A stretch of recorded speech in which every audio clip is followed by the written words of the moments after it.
हम सबकी आपसे अपेक्षा है कि किसी भी जनप्रतिनिधि की आवाज दबाई न जाए। आपका अंकुश विपक्ष पे तो रहता ही है, लेकिन आपका अंकुश सत्ता पक्ष पे भी रहे। नमस्कार दोस्तों, संसद भवन का सत्र चल रहा है और सत्र के दौरान अखिलेश यादव ने ऐसा भाषण दिया कि पूरा संसद भवन खामोशी से उनकी बातों को सुनता रह गया।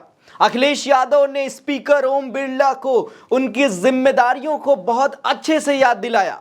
संसद भवन में अखिलेश यादव ने स्पीकर साहब से कहा कि जिस पद पर आप बैठे हैं इससे बहुत गौरवशाली परंपराएं जुड़ी हुई हैं और हम सब यही मानते हैं कि बिना भेदभाव के आप सदन को आगे बढ़ाएंगे और पिछली बार की तरह मनमानी तरीके से निष्कासन की कार्रवाई नहीं की जाएगी।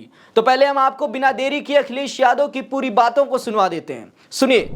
मैं अपनी तरफ से अपने साथ के सभी सदस्यों की तरफ से बहुत बहुत बधाई और शुभकामनाएं देता हूं। जिस पद पर आप बैठे हैं इससे बहुत गौरवशाली परंपराएं जुड़ी हुई हैं और हम सब यही मानते हैं कि बिना भेदभाव के आगे बढ़ेगा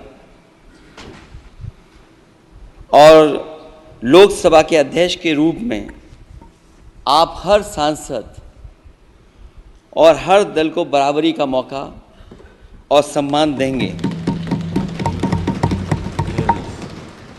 निष्पक्षता इस महान पद की महान जिम्मेदारी है। आप लोकतांत्रिक न्याय के मुख्य न्यायाधीश की तरह बैठे हैं।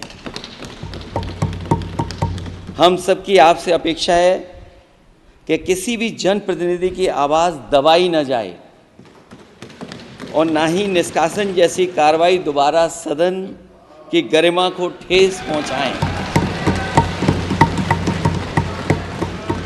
दोस्तों, जब अखिलेश यादव संसद भवन में भाषण दे रहे थे तो पूरा सदन खामोशी से उनकी बातों को सुन रहा था, क्योंकि अखिलेश के भाषण में जिम्मेदारी के साथ विपक्षी नेता के तौर पर देश की जिम्मेदारी साफ तौर पर झलक रही थी और अखिलेश यादव अपने भाषण से साफ तौर पर कहना चाह रहे थे कि इस बार विपक्ष ना तो संसद में झुकेगा और ना ही मोदी सरकार के मनमानी तरीकों के आगे। दोस्तों, अखिलेश यादव ने ओम बिरला को उनकी जिम्मेदारी का एहसास कराते हुए कहा कि निष्पक्षता इस महान पद की महान जिम्मेदारी है।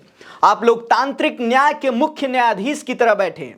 हम सब की आपसे अपेक्षा है कि किसी भी जनप्रतिनिधि की आवाज दबाई ना जाए और ना ही निष्कासन जैसी कार्रवाई दोबारा सदन की गरिमा को ठेस पहुंचाए। हम सबकी आपसे अपेक्षा है कि किसी भी जनप्रतिनिधि की आवाज दबाई न जाए। आपका अंकुश विपक्ष पे तो रहता ही है, लेकिन आपका अंकुश सत्ता पक्ष पे भी रहे। दोस्तों, अखिलेश यादव ने ओम बिरला से आगे कहा कि आपका अंकुश विपक्ष पर तो रहता ही है, लेकिन इस बार आपका अंकुश सत्ता पक्ष पर भी रहे।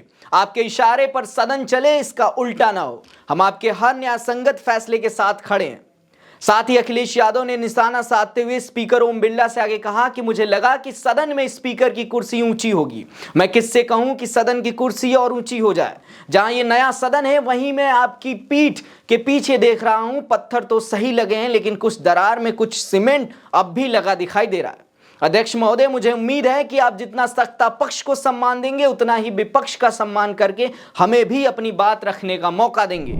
अध्यक्ष महोदय, आपके इशारे पर सदन चले, इसका उल्टा ना हो। हम आपके हर न्याय संगत फैसले के साथ खड़े हैं। मैं एक बार फिर आपको इस अध्यक्ष पद पर बैठने के लिए बहुत बहुत बधाई देता हूं। मैं सदन में पहली बार आया हूं, ये नए सदन में। मुझे लगा कि हमारे स्पीकर की कुर्सी बहुत ऊंची होगी, क्योंकि मैं जिस सदन को छोड़ के आया हूं, अध्यक्ष जी, उसकी कुर्सी बहुत ऊंची है। उस समय भी मैं अध्यक्ष जी किसको कहूं कि ये कुर्सी और ऊंची हो जाए। जहां ये नया सदन है वही मैं आपकी पीठ के पीछे देख रहा हूं, पत्थर तो सही लगे हैं, सब कुछ अच्छा लगा है, लेकिन कुछ दरार में मुझे कुछ सीमेंट अभी भी लगा दिखाई दे रहा है। अध्यक्ष महोदय, मुझे उम्मीद है कि आप जितना सत्ता पक्ष का सम्मान करेंगे उतना ही विपक्ष का सम्मान कर करके हमें भी अपनी बात रखने का मौका देंगे। मैं आपको बधाई देता हूं, शुभकामनाएं देता हूं, हर तरीके के साथ आपके साथ हैं। बहुत धन्यवाद। दोस्तों, अखिलेश के इस भाषण ने पूरे सदन को जगा कर रख दिया। पूरे संसद भवन को बता दिया कि यूपी में बीजेपी की घमंड को तोड़कर समाजवादी पार्टी ने अपने 37 सांसदों के साथ संसद भवन में मोदी सरकार की कमियां और जनता के असल मुद्दों को उठाने के लिए पहुंच चुकी है। दोस्तों, इस बार का सदन सत्र बेहद मजेदार होने वाला है। वैसे आपको क्या लगता है, अखिलेश अपनी पूरी बटालियन के साथ मोदी सरकार के किन किन मुद्दों पर घेरने की कोशिश करेंगे? अपना जवाब आप हमें कमेंट बॉक्स में लिखकर बताइएगा और ऐसी खबरें देखने के लिए भारत एक सोच को सब्सक्राइब कर लीजिए। मेरा नाम है अरुण चौरसिया, मिलते हैं अगले वीडियो में, तब तक के लिए नमस्कार।